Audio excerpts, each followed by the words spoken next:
হাকিমুল উম্মত থানবী রাহমাতুল্লাহ আলাইহি বলতেন, উম্মতের কথা যখন, মানুষের কথা আমার যখন মনে হয়, তো অস্থিরতায় আমার ভোগ ক্ষুধা চলে যায় আর रातेर घूम हराम हो जाए। भूख उड़ जाती है, नींद खत्म हो जाती है और करवटे बदलते बदलते रात खत्म हो जाती है। एवं बिछानाয় एपाश ओपाश करते करते अस्थिर भावे रात शेष हो जाए। हाय की होबे उम्मत। एजন্য বললাম ভাই, ফিকির চাই। তো রাসূলুল্লাহ সাল্লাল্লাহু আলাইহি সাল্লাম এতটা ফিকিরমান থাকার পরেও আল্লাহ তাআলা সেই নবীকে পর্যন্ত বলতেছেন, ওয়ালা তাকুম মিনাল গাফিলিন। বন্ধু আমার, নবী আমার, গাফিল হয়েন না, গাফিলদের অন্তর্ভুক্ত হয়েন না, গাফিলদের অন্তর্ভুক্ত হয়েন না। অথচ উনি গাফিল হইছে কখন? কথা বলেন না। নবীজি গাফিল ছিলেন না, আল্লাহ থেকে গাফিল ছিলেন না, দ্বীন প্রচার থেকে গাফিল ছিলেন, ইবাদত বন্দেগী থেকে গাফিল ছিলেন।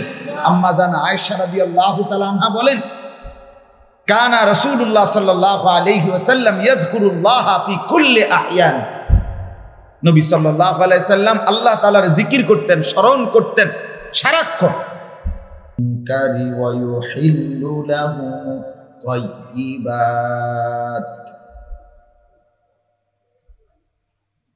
ওয়া ইউহিল্লু লাহুম الطيبات ويحرم عليهم الخبائث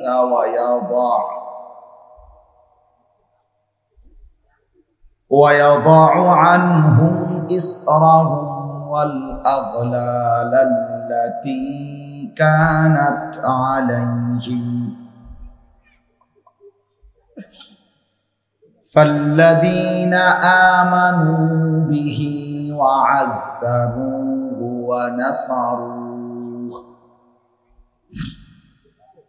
ونصروه واتبعوا النور الذي أنزل معه أولئك هم المفلحون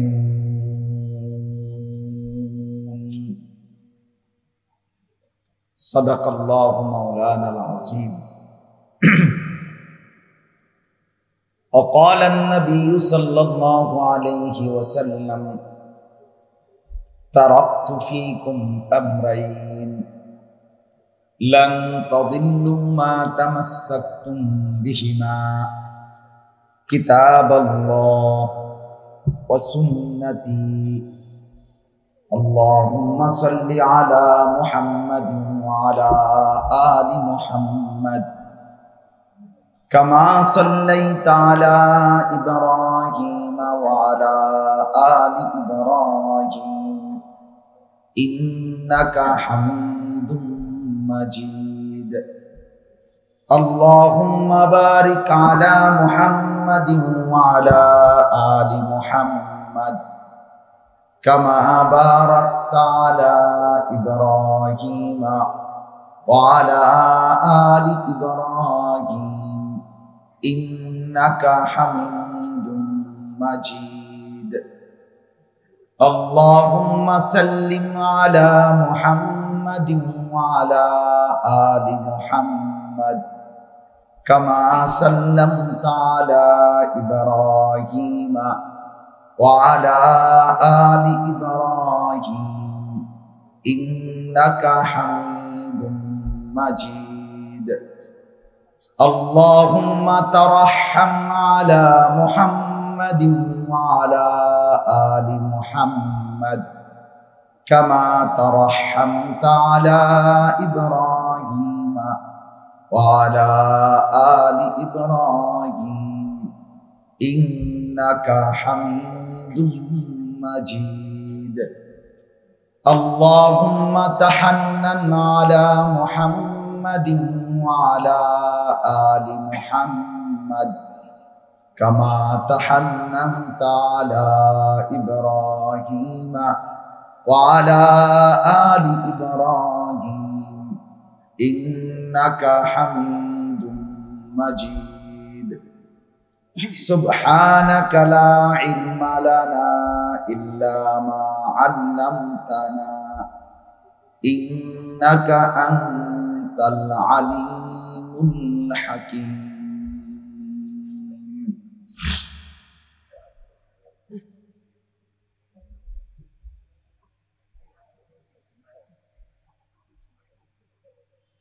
আলহামদুলিল্লাহ, আল্লাহ পাক রব্বুল ইজ্জত যুল জালাল ওয়াল ইকরামের ফজল কারাম, রব্বুল আলামিনের অপরিসীম ইহসান, মেহেরবানি, দয়া, আল্লাহ তাআলা আমাদেরকে আজ 26 সেপ্টেম্বর 2023 রোজ মঙ্গলবার কুমিল্লা জেলা মুরাদনগর উপজেলাধীন পান্তি বাজার আস-সুবহান তালিম সুন্নাহ মাদ্রাসা পাহাড়পুর এর উদ্যোগে আজকের এই মুতাবাররাক ওয়াজ মাহফিলে অনেক অনেক শ্রদ্ধেয় হযরত উলামায়ে কেরামের উপস্থিতিতে আল্লাহ তাআলা আমাদেরকে আজকের এই দ্বীনি মজলিসে আসবার, বসবার, জমা হওয়ার তৌফিক দান করেছেন। এজন্য সকলেই বলি আলহামদুলিল্লাহ। মুআজ্জাজ মুহতারাম হাজিরিন, আজকের এই মঞ্চে অনেক শ্রদ্ধেয় উলামায়ে কেরাম বসা আছেন। বিশেষ করে পাহাড়পুর হুজুর দামাত বারাকাতুহুম, তিনি নিজেই উপস্থিত আছেন। আজকের এই মাহফিলের শ্রদ্ধেয় সভাপতি, মুরব্বী, আমি সবার কাছে অনুরোধ করব, মেহেরবানি করে এতটা বয়োজ্যেষ্ঠ প্রবীণ আল্লাহওয়ালা আলেমে দ্বীনের উপস্থিতিতে সবাই আমরা শতভাগ মনোযোগ দিয়ে, আন্তরিকতা নিয়ে আল্লাহর কথা শুনুন। যারা বসে গেছেন দয়া করে আপনারা আর ডানে বামে এদিক সেদিক তাকাইয়েন না, যেহেতু পাশেই বাজার এবং বাহিরেও অনেক মানুষ ঘোরাফেরার মধ্যে আছে, দোকানপাট বসছে, এজন্য কিছু মানুষ গাফেল হয়েই থাকবে শেষ পর্যন্ত, আখিরি মুনাজাত পর্যন্ত দেখবেন কিছু বদনসিবের কপালে একটি লাইন শোনাও কপালে জুটবে না। এই জন্য আল্লাহ তাআলার শুকর যে আপনারা বসে পড়েছেন। এই জন্য আমি অনুরোধ করছি আপনারা মেহেরবানি করে সবাই দিল দিয়ে, মনোযোগ দিয়ে শুনেন। আল্লাহর কথা মনোযোগ দিলে ইনশাআল্লাহ বরকত হবে। আজকের এই মাহফিলে বাংলাদেশের শীর্ষ সুপ্রসিদ্ধ পরিচিত উলামায়ে কেরাম এর দাওয়াত দেওয়া হয়েছে, নাম আছে, যাদের নাম আছে। মাহফিল আমি চিন্তা করতেছিলাম কি একদিনের না 4 দিনের, কারণ সবাই আলহামদুলিল্লাহ আমাদের বর্তমান সময়ের জনপ্রিয়, ব্যাপকভাবে পরিচিত উলামায়ে কেরাম। আমরা দিল থেকে দোয়া করি আল্লাহ তাআলা তাদের প্রত্যেককে সশরীরে আজকের এই চমৎকার সুন্দর আয়োজনে মাহফিলে আসবার তৌফিক দান করেন। আমার ভাই, আমার অনুরোধ, দ্বিতীয় অনুরোধ হলো হাতে ধরা যাদের মোবাইল, এটা আপনারা নামায়া ফেলেন। যাদের মোবাইল হাতে ধরে রাখছে স্ট্যান্ড ছাড়া, হাতে ধরা মোবাইল পকেটে ঢুকান, মনোযোগ দিয়ে উলামায়ে কেরামের চেহারার দিকে তাকাইয়া, দিলটা সোজা রাইকা কিবলার মুখীর মতো, অর্থাৎ আমাদের দিকে ফিরাইয়া মনোযোগ দিয়ে শুনেন, দেখবেন লাভবান হবে, আল্লাহর কথা ফায়দা হবে। নিজের মোবাইল এভাবে হাতে ধরে রাখবেন না। সামনের দিকে যদি আপনার দরকার হয় আপনি আলাদা বাঁশ কিনে আনেন, যাতে করে বাঁশের আঘাত মোবাইল লাগাইতে, কথা বুঝেন? এই জন্য দয়া করে প্রত্যেকে মনোযোগ দিয়া শুনেন, আল্লাহ বরকত দিন। কোরআনুল কারীমের মধ্যে আছে ইন্না ফি যালিকা লাযিকরা লিমান কানা লাহু কলবুন আও আলকাস সামআ ওয়া হুয়া শাহীদ। তিনটি জিনিস যে একত্র করে, এক নাম্বার হলো কলব মানে দিল, অন্তর, ভিতরটা। দুই নাম্বার হলো আও আলকাস সামআ মানে কান। তিন নাম্বার হলো অহুয়া শাহীদ, সে নিজে সশরীরে সচক্ষে উপস্থিত, মানে চোখ। চোখে শোনা মানে, চোখে দেখা মানে তো সশরীরে আছে, ঠিক না বলেন? যে দিল, কান, চোখ, আল্লাহ বলেন এই তিনটা একত্র করে শুনবে, নিশ্চয়ই তার জন্য আমার এই কোরআনের মধ্যে অবশ্যই নসিহত আছেই আছে, অবশ্যই উপদেশ আছেই আছে। সুবহানাল্লাহ। তাহলে শর্ত হলো তিনটাকে একত্র করা, দিল, কান, চোখ একসাথ করা, একসাথে একত্র করলে ইনশাআল্লাহ তিনটাই যদি সজাগ রাখেন, অন্তর দিয়ে উপলব্ধি করলেন, মনোযোগ দিয়ে কান দিয়ে শুনলেন, সচক্ষে দেখলেন, এই তিনটা মিলাইলে ইনশাআল্লাহ জিন্দেগি বদলাবে, আল্লাহর কোরআন থেকে পরিবর্তন আসবে, জীবনটা গঠন করার মানসিকতা আসবে। এজন্য দয়া করে প্রত্যেকেই মনোযোগী হন। কোরআনুল কারীমের মধ্যে বহুভাবে আল্লাহ তাআলা বলছেন বান্দা গাফিল হইও, গাফিল হইও। আমাদের প্রিয় নবী সাল্লাল্লাহু আলাইহি ওয়াসাল্লাম, যার একটি মিনিটও বেহুদা নষ্ট হয় নাই, দিবা নিশি 24 ঘন্টা যিনি কোনো না কোনো ফিকিরে থাকতেন, কোনো না কোনো টেনশনে চিন্তায় থাকতেন। হাদিসের মধ্যে আছে কানা রাসূলুল্লাহ সাল্লাল্লাহু আলাইহি ওয়াসাল্লাম মুতাওয়াসিল আল আহজান দাইম আল ফিকর। সাহাবীরা বলেন নবী সাল্লাল্লাহু আলাইহি ওয়াসাল্লাম, ওই ভাই এই নামাও, নামাও, তোমার হাতে মোবাইল বন্ধ করো, নাইলে আমি উঠাই দেব। এতক্ষণ তো সুন্দর করে কইছি, আর একটু ধমক দিয়ে বলুন।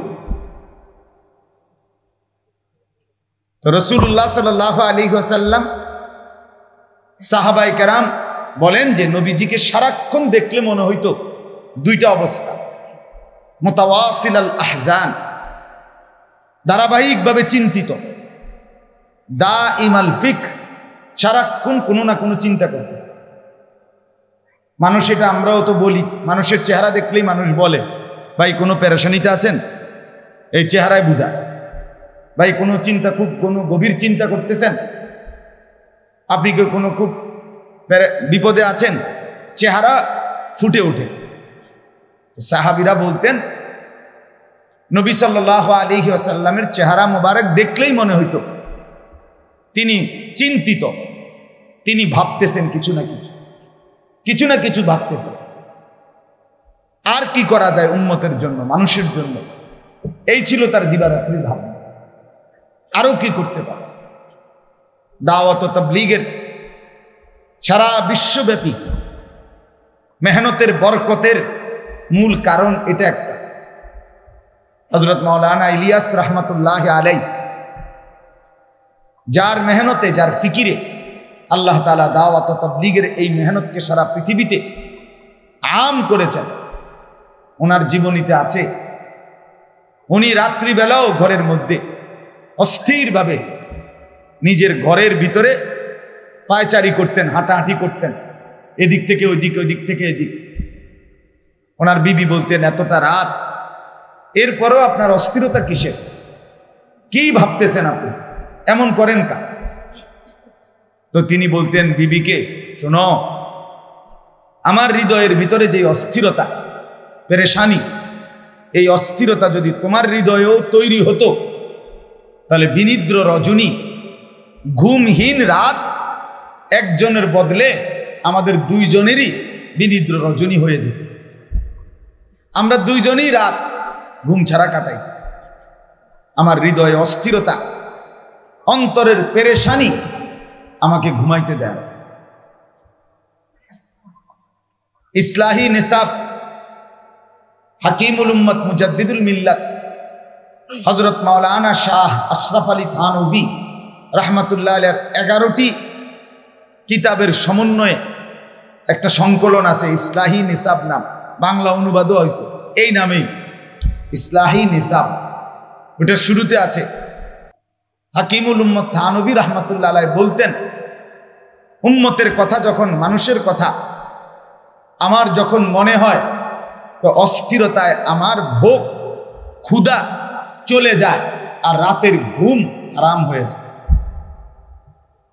भूख उड़ जाती है, नींद खत्म हो जाती है और करवटे बदलते बदलते रात खत्म हो जाती है। এবং বিছানায় এপাশ ওপাশ করতে করতেই অস্থির ভাবে রাত শেষ হয়ে যায়। হায় কি হবে উম্মত। এজন্য বললাম ভাই, ফিকির চাই। তো রাসূলুল্লাহ সাল্লাল্লাহু আলাইহি সাল্লাম এতটা ফিকিরমান থাকার পরেও আল্লাহ তাআলা সেই নবীকে পর্যন্ত বলতেছেন, ওয়ালা তাকুম মিনাল গাফিলিন। বন্ধু আমার, নবী আমার, গাফেল হয়েন না, গাফেলদের অন্তর্ভুক্ত হয়েন না, গাফেলদের অন্তর্ভুক্ত হয়েন না। অথচ উনি গাফেল হইছে কখন? কথা বলেন না। নবীজি গাফেল ছিলেন না, আল্লাহ থেকে গাফেল ছিলেন না, দ্বীন প্রচার থেকে গাফেল ছিলেন, ইবাদত বন্দিগি থেকে গাফেল ছিলেন। আম্মা জান আয়েশা রাদিয়াল্লাহু তাআলা আনহা বলেন, কানা রাসূলুল্লাহ সাল্লাল্লাহু আলাইহি ওয়াসাল্লাম ইয়াযকুরুল্লাহ ফি কুল্লি আহয়ান। নবী সাল্লাল্লাহু আলাইহি সাল্লাম আল্লাহ তাআলার জিকির করতেন, স্মরণ করতেন সারাক্ষণ। ফি কুল্লি আহয়ান, সারাক্ষণ আল্লাহ তাআলার জিকিরে স্মরণে থাকতেন। অথচ এর পরেও আল্লাহ তাআলা উনাকে বলেন, ওয়ালা তাকুম মিনাল গাফিলিন, আপনি গাফেলদের অন্তর্ভুক্ত হইয়েন না। আল্লাহ কোরআনে বলেন, ফাইদা ফারাগতা ফানসাব। সারাদিন বন্ধু আপনি মানুষকে দাওয়াত, তাবলীগ, ইমানের দাওয়াত, জিহাদ, মসজিদে ইমামতি, সাহাবীদেরকে দ্বীন শিখানো, আপনার উম্মতের আত্মশুদ্ধি, তাজকিয়া, এরকম বহু লাইনে মেহনত করার পরেও রাত্রিবেলা যখন একাকী হবেন, অবসর হবেন, আল্লাহ বলে তো বাকিটা রাত অবসর কাটাবেন না, ফানসাব, বরং তাহাজ্জুদের বন্দিগিতে একাকী এবার আমি মাওলার সাথে বন্দিগিতে লেগেছে। এই কথা বলেন নাই? সারাদিন আপনি পরিশ্রম করছেন, কত কাজ করছেন, কত দিকে কত ছুটাছুটি করছেন, এবার রাতটা পুরা ঘুমান। আল্লাহ বলে না বন্ধু, ফানসাব, রাত্রিবেলা আবার মেহনত করেন, আবার পরিশ্রম করেন। এবার যেন নবী জিজ্ঞেস করলো কি মেহনত করব? তা আল্লাহ তাআলা বলেন, ইয়া আইয়ুহাল মুজাম্মিল কুমিল লাইলা ইল্লা কালিলা। কিছুটা অংশ বাদ দিয়ে বন্ধু আপনি রাত্রিবেলা জেগে থাকেন, জিকির করেন, তাহাজ্জুদ করেন, তিলাওয়াত করেন, দোয়া করেন, কান্নাকাটি করেন।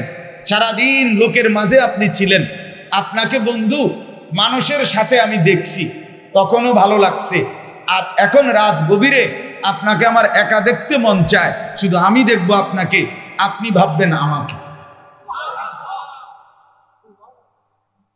हम यहां से तुम वहां से, दोनों जानिब से इशारा हो। এখান থেকে তিনি, আমি সেখান থেকে তিনি, দুই দিক থেকে ইশারা। রাত গভীরে হয়, রাত গভীরে তাহাজ্জুদের ওয়াক্তে বান্দা বলে, আল্লাহ আমি আপনাকে ভালোবাসি। রব্বুল আলামিন বলে, বান্দা আমিও তোকে ভালোবাসি। রাদিয়াতাম মারদিয়া, আমিও রাজি, তুমিও রাজি। এজন্য রাসূলুল্লাহ সাল্লাল্লাহু আলাইহি সাল্লামকে আল্লাহ তাআলা সারাক্ষণ ব্যস্ততার মধ্যেই রাখছে, ব্যস্ততার ভিতরে নিজের থেকেই ব্যস্ত ছিলেন, তবু আরো ব্যস্ততার ভিতরে আল্লাহ উৎসাহিত করছে। ইন্না লাকা ফিন নাহারি সাবহান তাবিলা